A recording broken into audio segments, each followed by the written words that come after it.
Eu vou entrevistar João Vicente Goulart, autor do livro Jango e Eu, Memórias de um Exílio Sem Volta. E a primeira pergunta que eu vou fazer é: João Vicente, por que o teu pai não resistiu ao golpe de 64?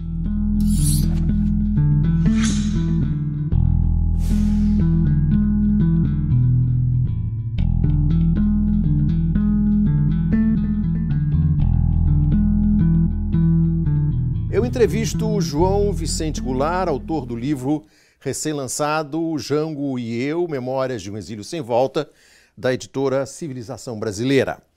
A primeira pergunta que eu faço a João Vicente é: por que teu pai não resistiu ao golpe de 64? Essa realmente é uma pergunta que durante anos nos fazem sempre que a gente fala sobre o golpe. Jango não resistiu porque não existia condições de resistência.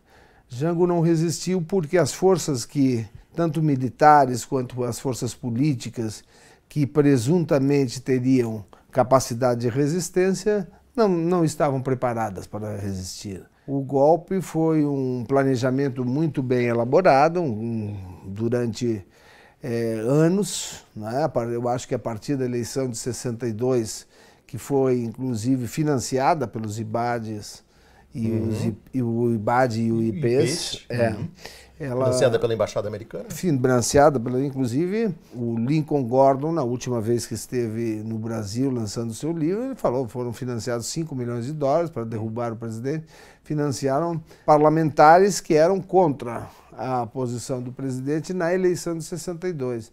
Havia, evidentemente, uma orquestração de forças militares, políticas e econômicas que desestabilizaram o governo João Goulart de forma tal que, com o grande apoio dos Estados Unidos, se houvesse uma resistência naquele momento, seria uma resistência de consequências imprevisíveis. Você fala no livro que o Jango falava que não queria dividir o Brasil em dois, como aconteceu no Vietnã e na Coreia. Por que ele tinha essa percepção? Porque naquele momento ele sabia, através do seu ex-ministro Santiago Dantas, que tinha um conhecimento muito profundo, tinha sido embaixador nos Estados Unidos, seu ministro de Relações Exteriores, que inclusive... Quase foi primeiro-ministro do Jango no período parlamentarista. Parlamentarista, que inclusive teve uma posição conduziu muito bem a política que Jango pretendia, de autodeterminação dos povos na época, claro, porque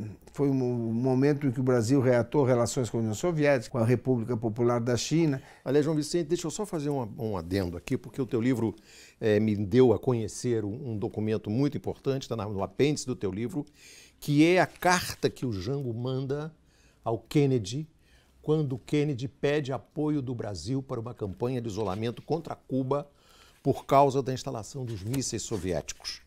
E o presidente diz: a posição brasileira em face do caso de Cuba é a defesa do princípio de autodeterminação dos povos. Desagrada profundamente a consciência do povo brasileiro qualquer forma de intervenção em um Estado americano. Essa era a carta de Jango ao Kennedy. Essa era a posição do presidente João Goulart em política externa.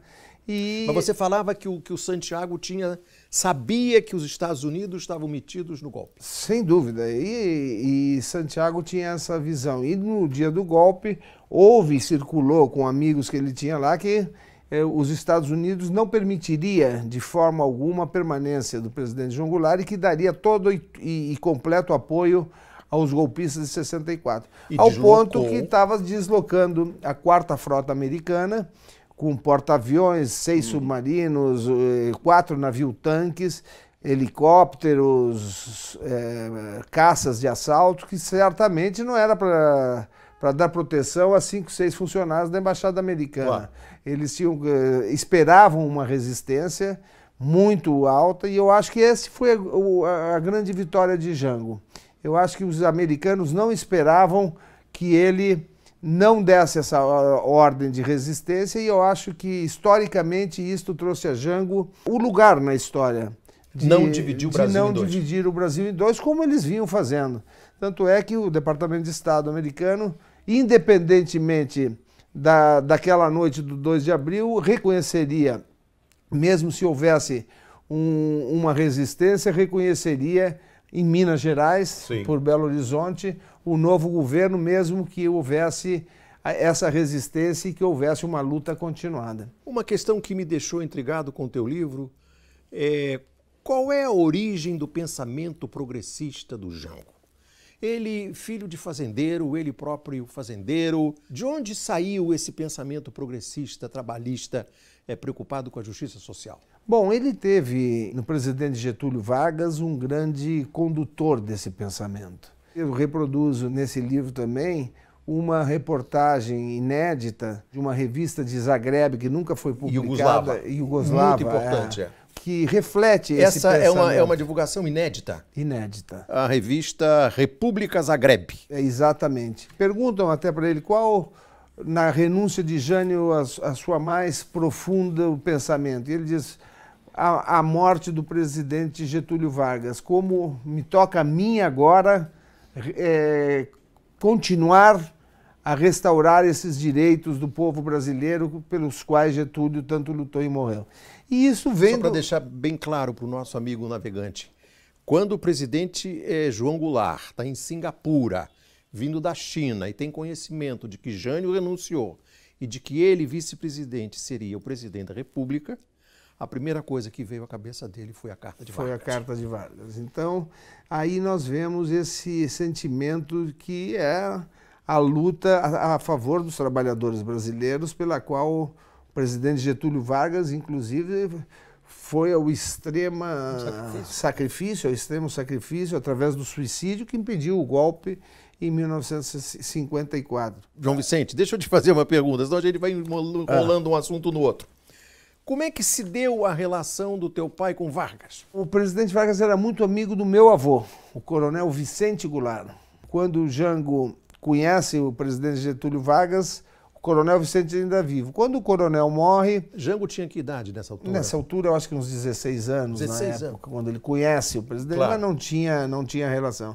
Ele veio a ter uma relação política, realmente, quando Getúlio cai e vai para em 45 e vai para o exílio. Ali Jango já tinha uma organização muito grande em matéria de pecuária e tal. E naqueles primeiros momentos ali no exílio do Itu, Jango era quem ia levar revistas para o presidente Vargas e tal, e se cria essa amizade. Ele já tinha um aviãozinho daqueles de lona, então ele ia sempre lá, levava notícia. Aqueles de lona, teco-teco de lona. Você conta aqui que ele gostava de andar de avião de lona. Gostava, porque era fácil, ele comprava muito boi e ele olhava as tropas de cima. E esses aviãozinhos posam em qualquer lugar, posam em 300, 400 metros. É verdade que o teu pai olhava assim, dizendo, ali tem 400 cabeças, errava 5 para mais ou 5 para menos? Isso é verdade. É mesmo? Não, mas não só isso, ele sabia o peso.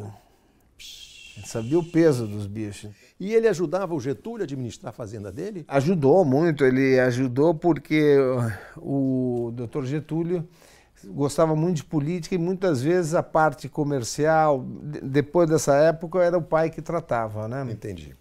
Vamos voltar a falar um pouco de política aqui. Como é que o teu pai brigou com o teu tio Brizola? Bom, isso é no começo... Essa não é uma discussão familiar, essa é uma discussão política. Política.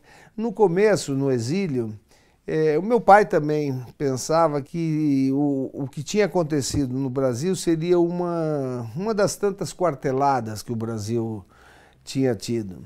Se esperava até, e vários políticos aqui do Brasil que votaram, inclusive, no Castelo, inclusive, lamentavelmente, o presidente Juscelino Kubitschek, apostaram que haveria eleições em 65. Sim. Então, num primeiro momento, essa quartelada, todo mundo ficou na expectativa que, se houvesse eleições em 65, o candidato eleito teria que chamar todos novamente para pacificar o Brasil. Mas acontece que a ditadura traiu todos esses políticos que acreditavam que haveria eleições. Veio a AI-1, a AI-2, a AI-3, a AI-4, a AI-5 e cada caçou vez... Juscelino. Caçou Juscelino, caçou Lacerda, caçou Adhemar. Todo mundo. E então foi se fechando cada vez mais, e aí sim, Jango, que tem um caráter mais conciliador e mais político, ele entendeu que tinha que se preparar para um exílio mais longo. Voltou às suas atividades, se preparou, começou a invernar gado no Uruguai e sempre atuando politicamente. Ele tinha um posicionamento, à medida que ele olhava que o sistema se endurecia cada vez mais, ele entendia que a luta armada seria sacrificar companheiros na luta armada. E daí a divergência com o Daí Brizola. a divergência com o tio Leonel. Tio Leonel. Porque essa divergência se dá exatamente nesse aspecto, não é? Porque a ditadura era muito forte. Meu pai entendia que não dava para se sacrificar companheiros ficando lá no Mas exílio. você está aqui sendo muito bonzinho com seu tio Leonel, porque o teu pai, no teu livro, diz que quando o Brizola começou a dizer cunhado não é parente, Brizola presidente, cunhado não é parente, Brizola presidente, o Jango, está aqui no teu livro, achou que isso contribuiu, teu tio Leonel contribuiu para derrubar o teu pai. Houve realmente, naquele momento... O teu pai achava isso, ou não? Não, achava que naquele momento, quando se propunha as reformas tinham que ser dentro da Constituição, não poderiam ser na marra. Como queria o Julião. O Julião, a Frente Parlamentar de Esquerda, que era parlamentar nacionalista. Ao ponto seguinte, Paulo Henrique, que quando o Jango manda ao Congresso Nacional o pedido de estado de sítio, as esquerdas lhe negam. Negam. Então ele ficou o Jango sem... pediu um estado de sítio para intervir no estado da Guanabara por causa do Carlos Lacerda. Do Carlos Lacerda, que estava derrubando o governo. Isso. Eram discursos falsos todos os dias, ele era um grande orador, Grande. mas eram discursos desestabilizadores. O maior de todos os golpistas. E naquele momento, Washington já recebia Lacerda, Adhemar Tudo. E Magalhães Pinto diretamente na Casa Branca, cortando os créditos do Brasil.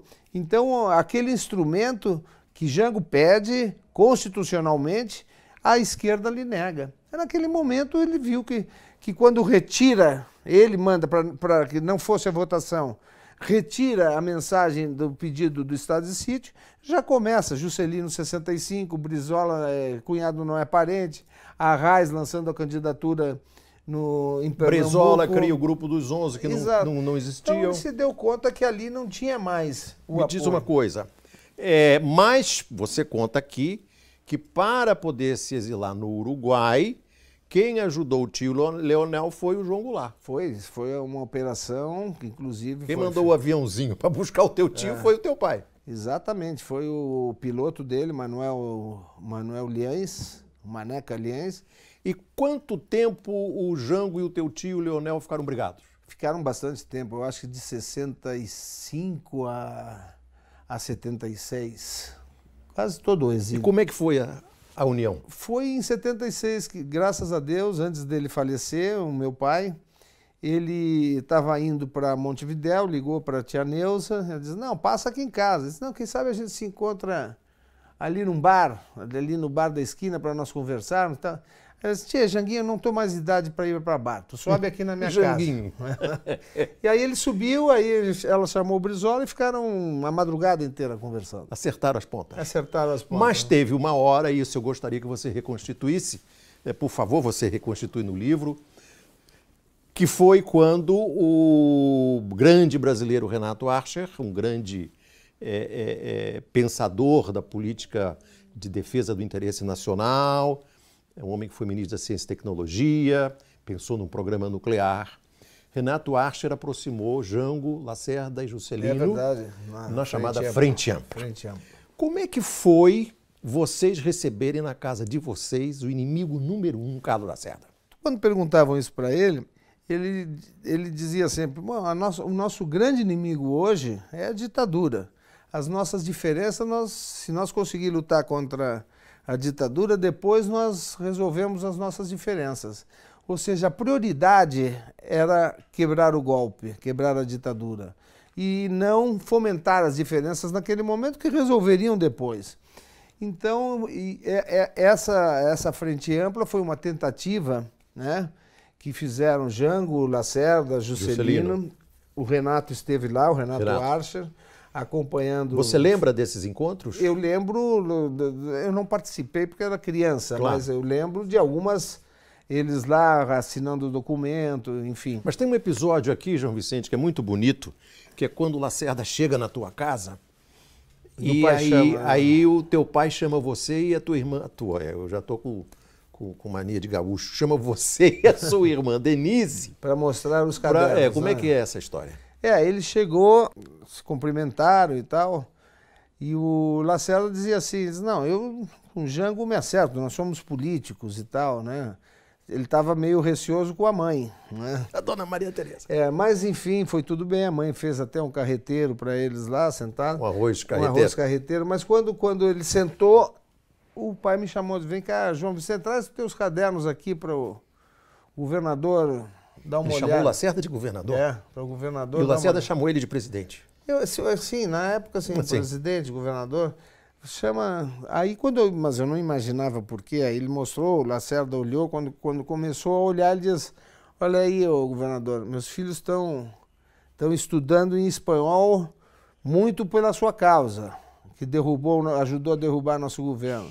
Mas nós estamos aqui e vamos lutar em nome do Brasil. E aí ele deu uma... Não, o Lacerda. Deu uma chorada lá. Eu lembro direitinho, saiu umas lágrimazinhas. E o pai tinha muito disso, de relevar certas circunstâncias. Agora, isso também deu uma grande reação do Brizola, porque o Brizola não participou dessa coisa. Ao contrário, deu 1000 declarações dizendo que o Jango era traidor, que o Getúlio estava se virando no túmulo. Mas, enfim, política faz parte desses desafios.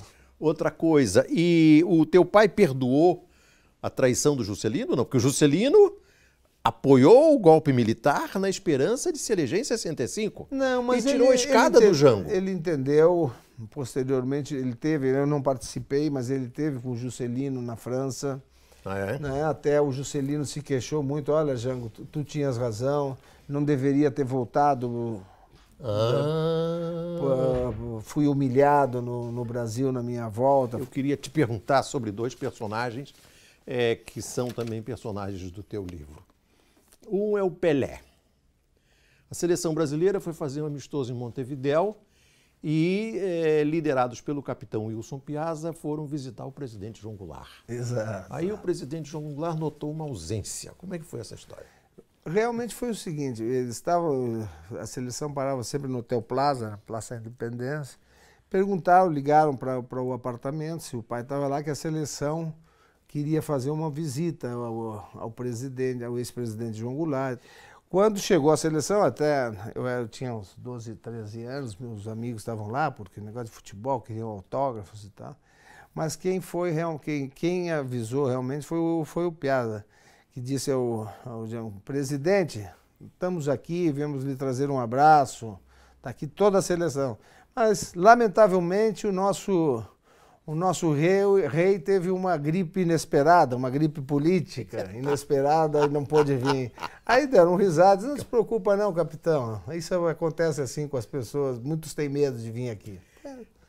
Essa que foi a... E teve também um show do Vinícius de Moraes e o Toquinho, lá em Montevidéu. Não foi em Montevidéu, foi em Punta del Este. Aí a dona Maria Tereza, sua mãe, disse para o Jango que queria ir assistir ao show. Isso. Aí o Jango mandou comprar lá umas cadeiras para vocês irem e tal.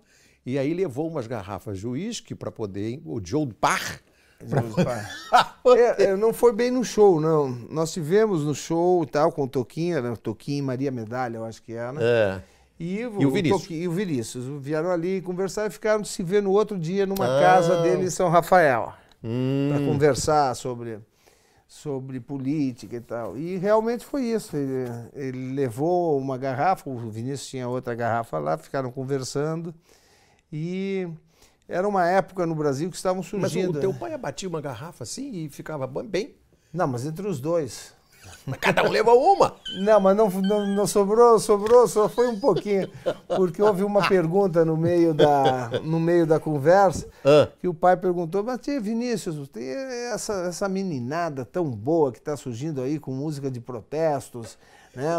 Chico Buarque, Caetano. Caetano Veloso. Por que você que é tão competente não faz uma música de protesto para... Aí ele diz, ô Jango, eu sou poeta do amor. Ah, pô, mas aí estragou a... O teu pai encontrou o governador Miguel Arraes em Paris? Não, foi em Geneve. Geneve? Geneve, é. E o Arraes disse, Jango te cuida porque querem te assassinar. Exatamente. E aí? Nós fomos até lá, porque não sei porque na época o governador Arraes não podia entrar na França. E aí nós fomos até Geneve. E em Geneve ele falou isso, olha, o Serviço Secreto de Argélia... Você estava junto? Estava junto, essa estava junto. O Serviço Secreto de Argélia, que é um serviço muito bem estruturado, tem informações concretas que a Operação Condor tinha colocado alguns nomes, né, na lista de extermínio, que ele era o número 4 dessa lista. E realmente a situação já tinha... Quem eram os outros, você lembra? Não sei, não Tá. me lembro quem era. Tá. Mas foi o Arraes que deu essa sinalização de que o Serviço Secreto da Argélia já tinha esse conhecimento. Você acha que o teu pai foi assassinado pela Operação Condor ou ele, que já tinha tido um infarto, que estava em tratamento com um grande cardiologista em Lyon, que tinha mandado ele parar de fumar, parar de comer comidas gordurosas, beber menos, morreu de infarto e teve uma morte por causa do infarto? Olha, a desconfiança nossa é muito grande, é muito grande. Por quê? Porque nós procedemos a vários estudos em torno disso, inclusive agora, para minha surpresa até, que eu pensei que estava meio parado, o próprio Ministério Público do Rio Grande do Sul, o Ministério Público Federal do Rio Grande do Sul, há 5 dias atrás, a Folha aqui publicou que a procuradora tinha solicitado a oitiva, que nós sempre tínhamos pedido essas oitivas dos agentes americanos, que ela solicitou a oitiva do Henry Kissinger. Não sei se o Brasil vai ter essa capacidade de ouvi-lo, né, porque são pessoas muito eles, 2 desses agentes moram... Um deles é o Michael Townley. O Townley está vivo? Está vivo, mora sob proteção americana. Inclusive, o Townley é suspeito de ter matado o Letelier e o Chile, Torres. E o Torres da Bolívia, os dois em Buenos Aires. E que ele que teria possivelmente organizado trocar os remédios do Jango e fazer com que o Jango morresse. Não, e ele é o grande responsável. O Michael Townley, antes de 73, no Chile, ele participou na derrubada do governo chileno, do Allende. E eu estive com um dos maiores juízes lá do Chile, que é quem está sob o comando de todas as vítimas por veneno, chama-se Dr. Alejandro Madrid. Foram mais de 25 vítimas com veneno. Lá no Chile... Um deles, o Neruda? O Neruda, ele que está responsável sobre a morte do Neruda. Lá no Chile existia um químico da DINA, muito conhecido, chamado Berrios, que trabalhava com Townley, produzindo 10 venenos, se supõe, me disse o juiz Madrid, 10 venenos de extermínio das pessoas, mas existe muito nisso, porque o próprio Berrios, que foi o grande químico disso, o próprio sistema, mataram ele no Uruguai. Ele estava... Quando começou a abertura no Chile, que ia envolver o Pinochet em 1992, eles mandaram tirar o Berrios, levaram para o Uruguai sob a proteção dos militares do Uruguai e ele foi exterminado lá no Uruguai. Queima de arquivo. E nós procedemos à exumação dos restos mortais do presidente João Goulart e pelo tempo não se pode dizer que sim nem que não. Mas tem uma substância que não deveria estar lá, que eu não me lembro exatamente o nome da substância, tetratilo, não sei o quê, que é uma substância que só se faz pólvora. É um dos componentes que se faz pólvora. Mas nós decidimos não fazer outra em cima dessa substância, porque ainda ficaram lá restos para uma segunda etapa, mas seria a última, até que apareçam novas informações que poderão vir do Chile, ou se o Brasil for feliz em que o Kissinger declare porque ele era o homem que comandava, né? Inclusive, esse que nós pedimos, que é o Frederic Latrache, que é uma pessoa que era o Chief of Station, o chefe de estação da CIA na Operação Condor para o Uruguai e Argentina. Então, nós estamos pedindo tudo isso. Eu sei que é muito difícil, porque todos esses assassinos que participaram hoje moram sob proteção do governo americano, né?